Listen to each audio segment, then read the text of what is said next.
ne suis plus jamais revenu et je désirais ardemment revenir et prêcher la parole parce que c'est à Paris que j'ai fait mon premier voyage missionnaire en Europe. Que vraiment toute la gloire puisse revenir au Seigneur. Je remercie la Compassion Paris pour son accueil et son travail, dirigé par le pasteur Gospel et son épouse Émeraude. Que Dieu vous comble de ses grâces. Amen. Amen. Aussi, je remercie le NCI International et ses responsables pour le grand travail qu'ils ont fait pendant très longtemps en Europe, pendant que même je n'étais plus là. Que vraiment Dieu vous bénisse et leur président, pasteur Joseph, soyez bénis dans vos terre. Je remercie tous les pasteurs de la Compassion Europe, tous les pasteurs de la Compassion Europe, Genève, Belgique, Luxembourg, qui m'ont accompagné depuis Genève, qui sont là. Aujourd'hui, qui seront encore à Bruxelles et au Luxembourg. Soyez abondamment bénis. Amen.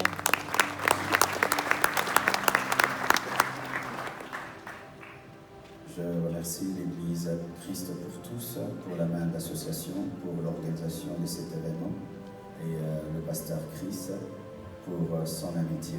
Que Dieu vraiment vous bénisse et vous comble de ses grâces.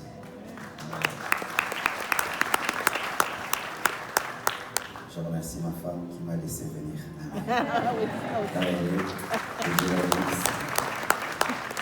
J'ai apporté mes 2 nouveaux livres. La voie du véritable pardon. Ce livre m'a aidé moi-même qui l'écrivais. Pendant que je l'écrivais, j'ai eu un problème de pardon. Et j'ai pardonné. Alors, si tu as un problème de rancune, de pardon, je te conseille ce livre. Il va t'aider à pardonner à ta femme, à tes enfants, à ton mari, à un ami, je ne sais pas qui. Et le deuxième livre que j'ai apporté, c'est le livre Le secret du lieu secret, du Va cache-toi, au Va montre-toi. C'est un livre qui parle du brisement, qui parle de sanctification, de formation, de préparation pour les hommes de Dieu. Tous ces 2 livres sont disponibles et je dédicacerai tous les livres aujourd'hui après le culte du soir. Amen. Alors, ce matin, c'est une école. Amen. C'est une école du ministère, donc c'est différent du culte du soir. Et je tiens chaque mois une école du ministère à Kinshasa. Alors, quand c'est une école, vraiment on enseigne comme dans une école. Amen. Et aujourd'hui, je vais parler aux hommes de Dieu, aux serviteurs de Dieu, servants de Dieu, ce matin. Et le soir, nous allons parler à tout le monde. Nous allons nous tenir debout afin de lire 4 portions de la Bible. Le thème de mon message, de mon enseignement, c'est « Sentinelle, réveille-toi ». Dites « Sentinelle, réveille-toi ». Sentinelle, réveille-toi. À ton voisin de gauche, « Sentinelle, réveille-toi ». Ton voisin de droite, ton voisin de devant, celui de derrière, et seulement à celui qui te sourit. S'il ne te sourit pas, tu ne le dis rien. 1 Thessaloniciens 5, verset 6. Ne dormons donc point comme les autres, mais veillons et soyons sobres. 1 Pierre 5, verset 8 à 9. Soyez sobres, veillez. Votre adversaire, le diable, rôde comme un lion rugissant, cherchant qui il dévorera. Résistez-lui avec une foi ferme, sachant que les mêmes souffrances sont imposées à vos frères dans le monde. Marc 14, verset 38. Veillez et priez, afin que vous ne tombiez pas en tentation. L'esprit est bien disposé, mais la chair est faible. Dernier passage, Marc 13, 32 à 37. Pour ce qui est du jour et de l'heure, personne ne le sait, ni les anges dans le ciel, ni le Fils, mais le Père seul. Prenez garde, veillez et priez, car vous ne savez quand ce temps viendra.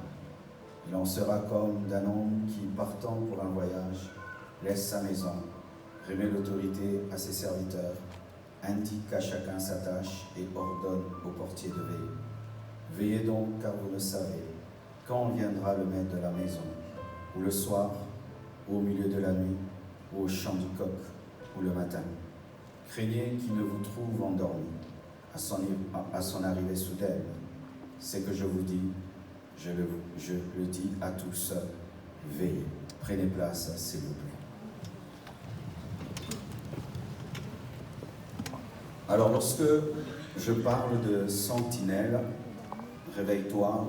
Quand je dis sentinelle, je parle du pasteur, je parle du berger, je parle du serviteur de Dieu, du leader, de celui qui a la charge d'un disciple. Je parle aussi d'un intercesseur, d'un apôtre, d'un docteur, d'un prophète, d'un évangéliste, d'un ouvrier du Seigneur, d'un ancien dans l'Église. Donc, de quiconque a une responsabilité dans le corps du Christ. Lorsque nous lisons la parole de Dieu concernant le réveil de Ninive, parce que nous sommes là, Paris, réveille-toi, nous sommes en train de rechercher un réveil à Paris. Et parmi les grands réveils que nous avons dans la Bible, il y a le réveil de Ninive. Par une prédication, toute une ville, jusqu'au roi, a porté le sac. Même les animaux ont jeûné, c'est extraordinaire. Mais quand j'étudie ce réveil, je me rends compte que le plus grand problème n'était pas Ninive, malgré la grandeur de ses péchés. Le plus grand problème, c'était Jonas. Vous allez remarquer que lorsque Dieu en avait fini avec Jonas, le réveil était déclenché. Le problème n'était pas Ninive, le problème c'était Jonas. Le problème souvent, ce n'est pas l'Église. Le problème souvent, ce ne sont pas les païens. Le problème souvent, ce sont les serviteurs de Dieu. Nous accusons beaucoup Ninive, pécheurs, pécheurs, pécheurs. Et vous allez voir que lorsque seulement Jonas est revenu à Dieu et qu'il a accepté de faire la volonté de Dieu, et qu'il a connu un réveil, Ninive a connu un réveil. Homme de Dieu, arrêtons de pointer tout le temps le doigt. Les Français, les Français, les Français. Les Français sont comme ils sont, parce que nous ne sommes pas réveillés. L'Église, les chrétiens, les fidèles, les fidèles, les fidèles. Les fidèles sont comme ils sont, à cause de Jonas. Le monde dit, il n'y a pas de mauvaises troupes, il n'y a que des mauvais leaders. Et si les leaders assumaient cette responsabilité, je vous assure que depuis longtemps, Ninive, Paris, allait déjà connaître un réveil. Ils sont comme ils sont parce que nous sommes une lumière sans lumière. Ils sont comme ils sont parce que nous sommes un sel sans saveur. Lorsqu'on goûte un plat qui est salé et on ne sent pas le goût du sel, le sel dira quoi? C'est le plat qui est mauvais? Non, le plat dira, c'est le sel qui est mauvais. Il y a eu des hommes sur cette terre qui ont vécu aussi au temps d'une grande décadence, mais qui ont influencé, qui ont amené un bouleversement. Des hommes de la même nature que nous. Voici un premier pas pour écouter mon enseignement. Dis que c'est toi le problème. Chaque fois qu'un réveil devait commencer dans l'église où je suis pasteur, je devais dire que c'est moi le problème. Même si d'apparence, c'était l'église qui était le problème, ou mon pays qui était le problème. Mais quand je disais c'est moi, alors Dieu commençait à faire un travail. Le problème n'est pas Ninive, le problème c'est Jonas. Et ce matin, Dieu va s'occuper des Jonas, et le soir, il va s'occuper de Ninive. Amen. Alors, je vous ai lu 1 Thessaloniciens 5, verset 6. La Bible dit, ne dormons donc point comme les autres, mais veillons et soyons sobres. Qui sont les autres? Comme les autres. Ne dormons pas comme les autres. Qui sont les autres? Les autres sont les païens. C'est-à-dire ceci, qu'un homme de Dieu qui perd son réveil est comme un païen. Il est comme les autres. Lorsqu'un homme de Dieu perd son réveil, il commence à se comporter comme un païen. Les autres, nous ne devons pas dormir comme les païens. Nous ne devons pas être aveugles comme les païens. Nous ne devons pas avoir des consciences flétries comme les païens. Nous ne devons pas nous comporter comme les païens, les autres. 1 Pierre 5, verset 8, la Bible dit, « Soyez sobres, veillez votre adversaire, le diable rôde comme un lion rugissant, cherchant qui il dévorera. Résistez-lui avec une foi ferme, sachant que les mêmes souffrances sont imposées à vos frères dans le monde. » Il ne faut pas dormir parce que nous avons un ennemi. Homme de Dieu, il y a un ennemi qui s'appelle Satan, qui travaille 24 heures sur 24 heures pour détruire ta vie, détruire ton ministère, détruire ton appel, détruire ton onction. C'est pourquoi tu ne dois pas dormir. Pourquoi? Il est spécialisé à opérer dans les ténèbres, dans la nuit, dans le sommeil. Le diable aime le sommeil parce que le voleur aime le sommeil. La plupart des vols ont lieu la nuit. Et le diable aime la nuit. Il aime le sommeil. Il aime qu'un homme de Dieu perde son réveil, perde sa sensibilité spirituelle pour lui voler le message, lui voler l'onction, lui voler la mission, lui voler son appel. Le jour où Dieu t'a appelé, un démon a dit, on verra s'il atteindra son but. Le jour où Dieu a dit que tu seras, il y a un esprit qui a dit, on verra si cela arrivera. Si tu as oublié qu'il y a des forces de ténèbres qui existent, j'aimerais vous dire que nous ne sommes pas seuls sur la terre. Il n'y a pas que des hommes sur la terre. Il y a des démons sur la terre. Il y a des magiciens sur la terre. Il y a des satanistes sur la terre. Il y a des fils de Dieu qui ont fait un pacte aussi avec le diable, renonçant à leur créateur, étant devenus des adorateurs de Satan. De la même manière que tu travailles à gagner des âmes, il y a des hommes qui travaillent à amener les gens en enfer. Homme de Dieu, lorsque tu perds le réveil, tu oublieras ça. Tu vas croire qu'il n'y a que toi. Il y a ton église, tes bons cultes que tu fais. Il n'y a pas que ça. Il y a un royaume de ténèbres. Et Pierre, sachant que le diable est dépouillé, n'a pas dit, ne vous occupez pas du diable, il était dépouillé. Malgré que le diable est vaincu, malgré que le diable est dépouillé, Pierre reconnaît qu'il a toujours la capacité de dévorer, la capacité de rôder. Veille, parce qu'il y a une puissance des ténèbres qui cherche à détruire ton ministère. Veillez, priez afin que vous ne tombiez en tentation. L'esprit est bien disposé, mais la chair est faible. Il faut veiller spirituellement pour vaincre le péché, vaincre la tentation. Homme de Dieu, si tu ne veilles pas, tu vas te retrouver dans un scandale.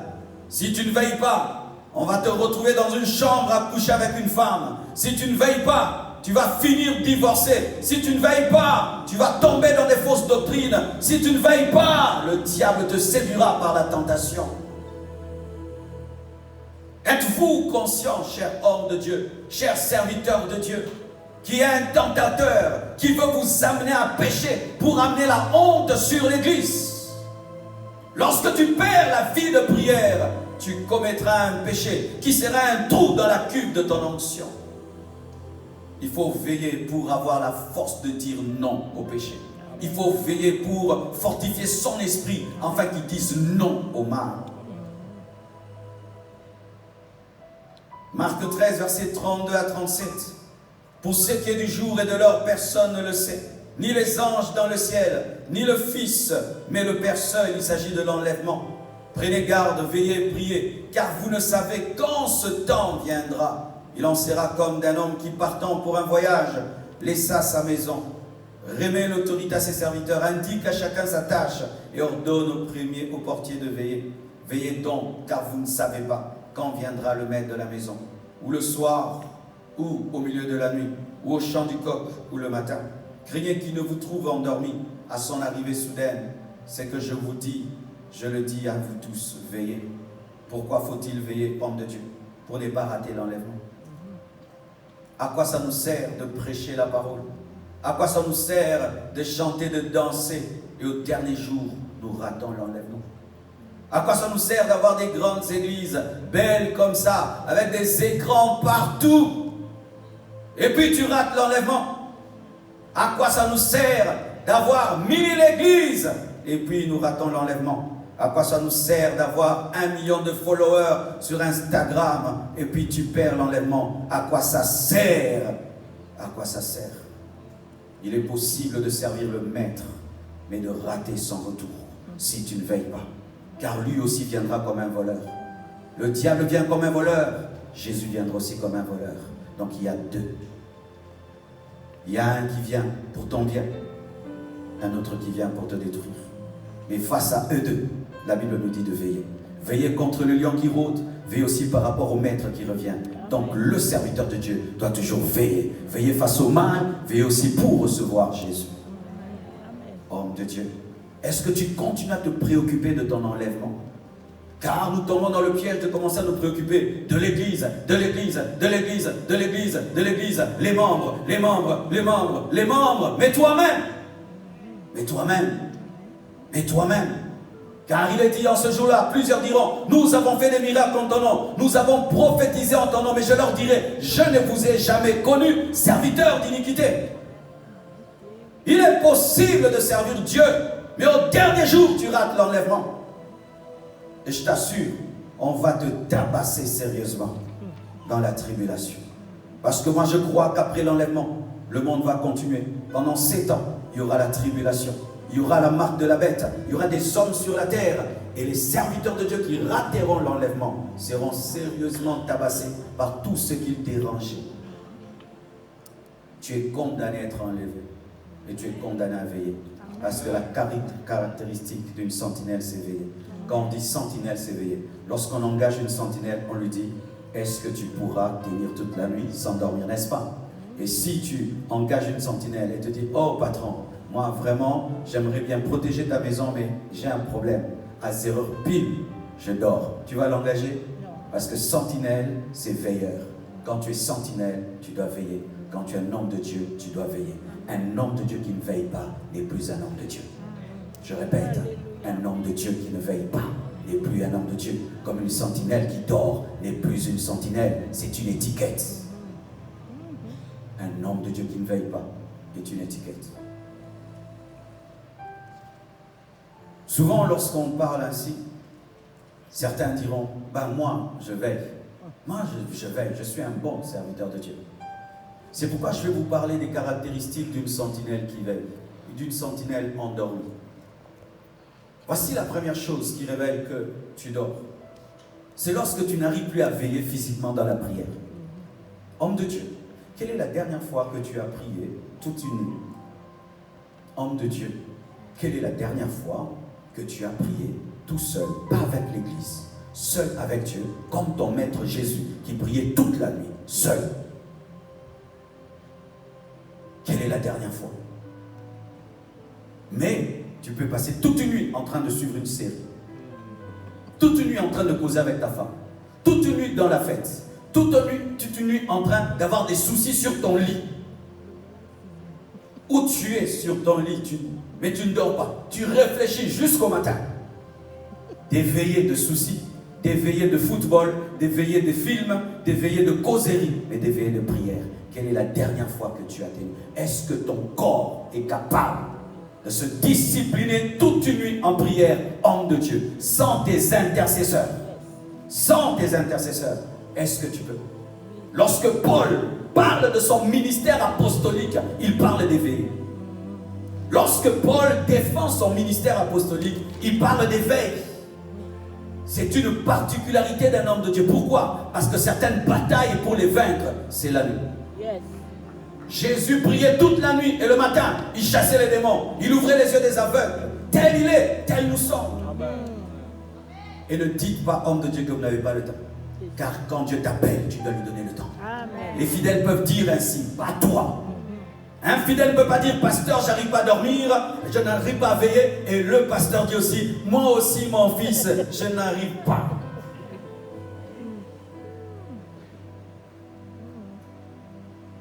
Veiller physiquement est aussi un signe qu'on veille. Veiller avec sa Bible, veiller à genoux. Tu pries à genoux. Et puis tu as sommeil, tu te lèves. Et tu continues à prier.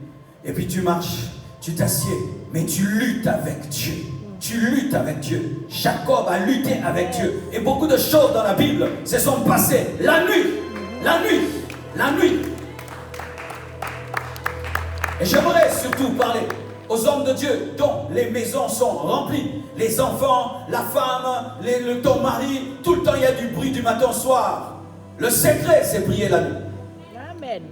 Lorsque le diable t'attaque le jour, prie la nuit lorsque tout le monde dort. C'est le temps où la maison est pour toi et personne ne va arrêter ta prière et tes méditations. Ne dis pas, je n'ai pas de vie de prière parce que j'ai une petite maison. Il y a la nuit. La nuit, le sommeil est un serviteur de Dieu qui endort les distraits afin que les hommes concentrés puissent prier. Ah oui, je vous assure.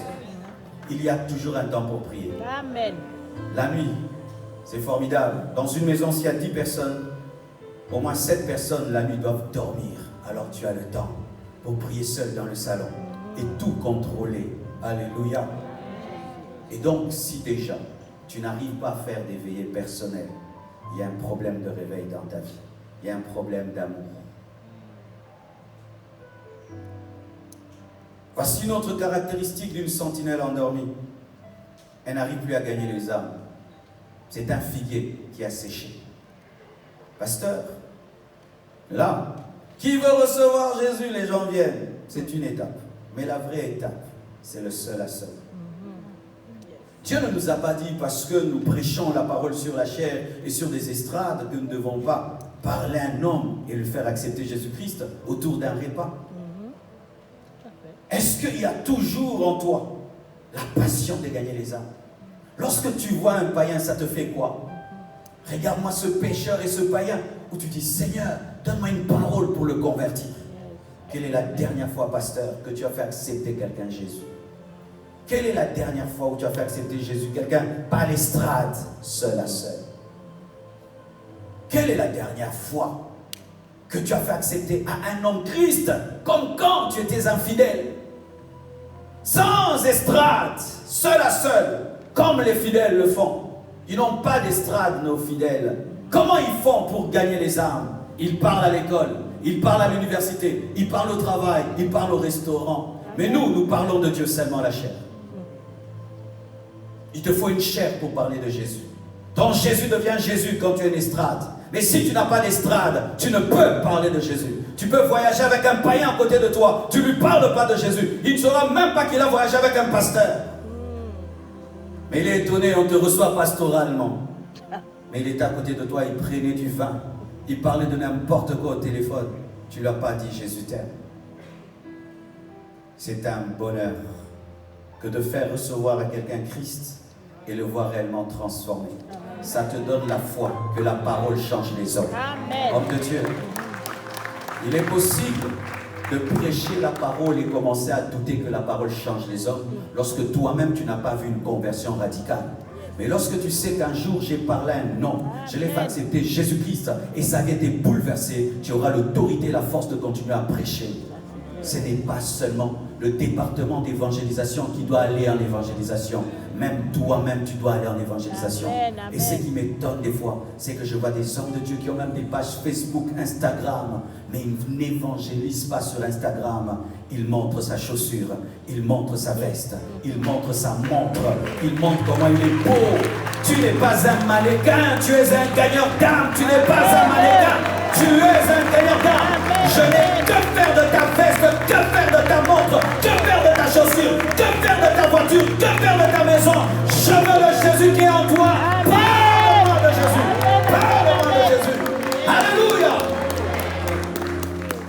Et lorsque tu perds la passion des âmes, tu vas la communiquer aux fidèles.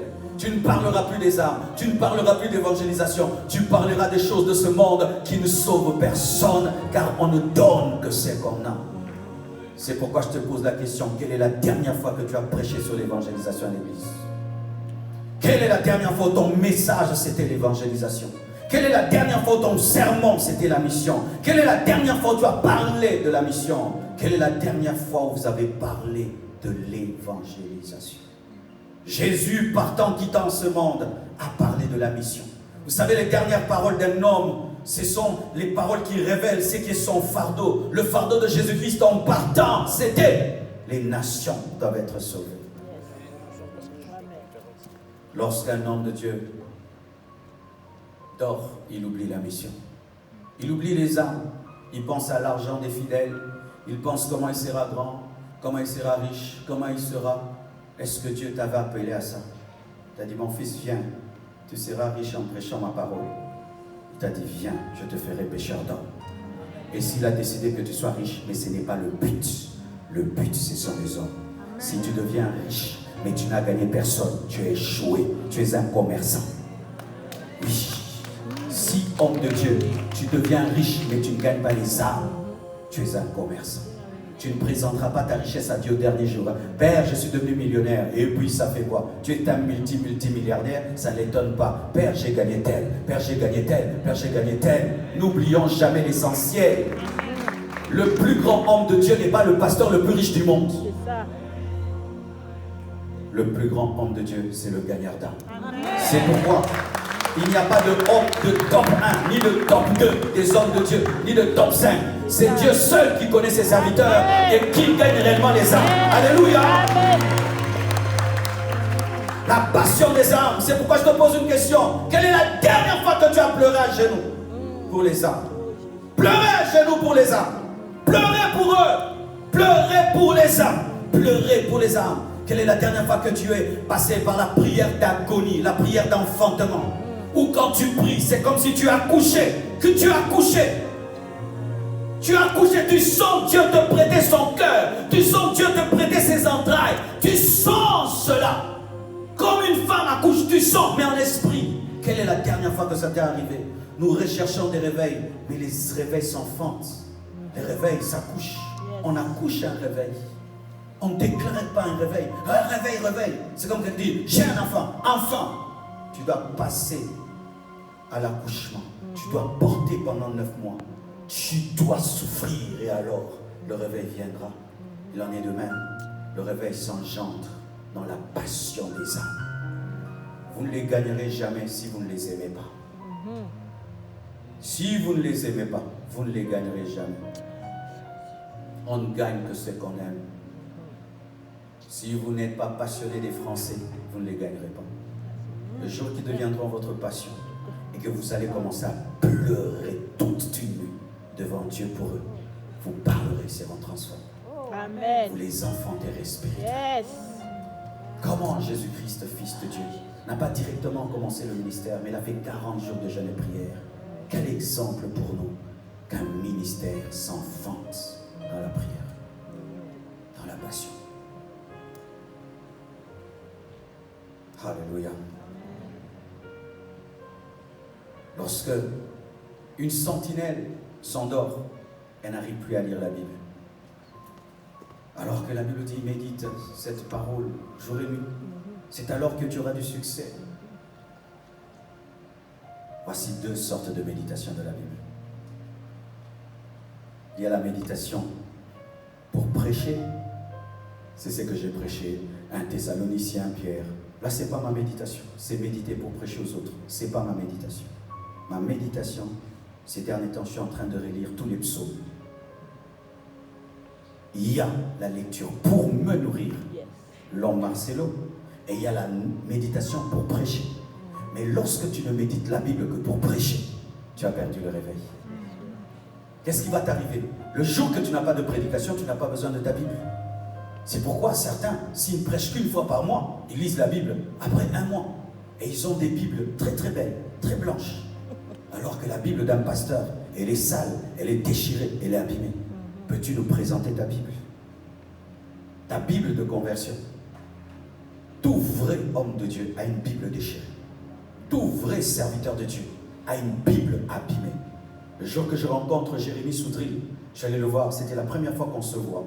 Il était invité par le pasteur Adams et je suis allé le visiter. Et puis j'ai vu sur sa table une Bible. C'était comme si c'était la mienne. C'était la même couverture. Elle était en lambeaux comme la mienne. Elle était aussi sale que la mienne. Elle était aussi soulignée comme la mienne. J'ai dit, prophète, j'ai la même Bible. Et puis je lui ai envoyé la photo de ma Bible. Et nous parlons de nos Bibles. Et vraiment, c'est la même Bible. Quel est l'état de ta Bible? Pas de ton laptop, ni de ton iPad. Ta Bible en papier. Elle est dans quel état? Comment tu peux parler d'un Dieu alors que tu ne lis pas sa parole? Comment tu peux te dire avocat, mais tu ne lis pas la loi? Comment tu peux parler d'un amour alors que tu n'as pas lu la lettre d'amour. Comment? Yes. Lorsqu'on perd le réveil, homme de Dieu, on sort sans lire la Bible. Avez-vous lu la Bible ce matin, homme de Dieu? Avez-vous lu la Bible ce matin? Tu as lu ton WhatsApp, tu as lu ton Messenger, mais tu n'as pas lu la Bible. Un homme de Dieu, quelle honte pour moi. Comment je peux lire tous mes messages WhatsApp, serviteur de Dieu que je suis, mais je n'ai pas lu la Bible? Alors que les disciples étaient appelés les hommes du livre, c'était ça le nom qu'on donnait aux premiers chrétiens, les hommes du livre, les hommes du livre, les hommes du livre. Maintenant nous sommes les hommes du téléphone, les hommes du téléphone, les hommes du téléphone. Quel est ton verset de ce matin? Qu'est-ce que Dieu t'a dit ce matin? Tous les lecteurs de la Bible ont tous les jours une parole de Dieu. Et ils ne peuvent jamais dire, Dieu ne m'a pas parlé. Un homme qui médite la parole, tous les jours il a une parole. Tu veux dire, viens nous prêcher, il va vous prêcher la méditation personnelle. Revenez à vos Bibles. Amen. Des fois tu dis, Dieu, comment je ne prêche pas bien? Comment je n'ai pas la parole? Mais tu ne lis pas la Bible.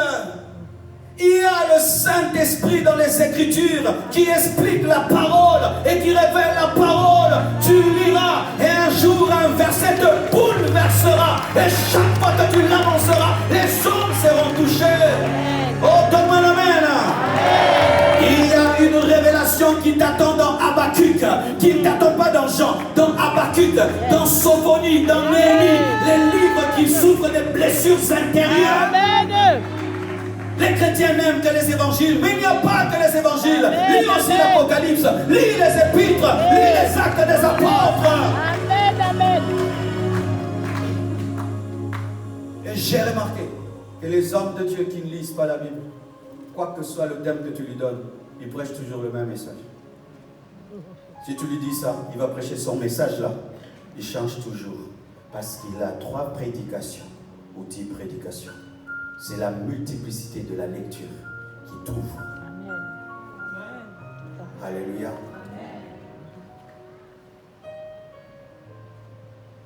Lorsque la sentinelle dort, elle n'arrive plus à jeûner.